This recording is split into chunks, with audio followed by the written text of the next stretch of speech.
حضرت علی علیہ السلام کی دستور اسلامی کی 6 دفعات اقوام متحدہ میں۔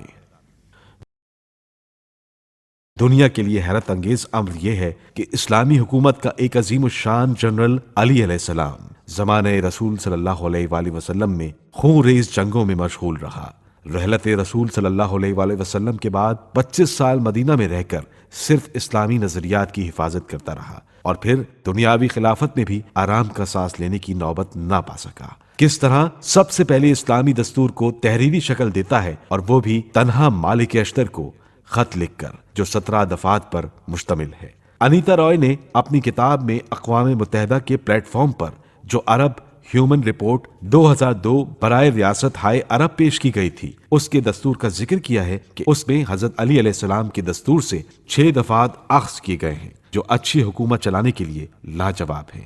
وہ لکھتی ہے، In this report distributed around the world, UNDP has listed 6 main points from the comments of Ali bin Abu Talib. They are indeed gems and jewels of good governance, which has rightly been emphasized by Mr. Kofi Annan, the Secretary General of the UN. They are also an eye-opener for all those who are responsible for the governance of the Arab region and elsewhere all over the world. منشور اقوام متحدہ ایک فرانسیسی اہل قلم بیر بابیہ کی تالیف ہے، جس کو محمد مندور نے عربی میں ترجمہ کیا ہے اور جس کو متحدہ عرب جمہوریہ نے شائع کیا ہے۔ اس میں 24 دفعات ہیں، جو جارج جردوگ کی کتاب ندائے عدالت انسانی میں صفحہ نمبر 189 سے 191 تک درج ہیں۔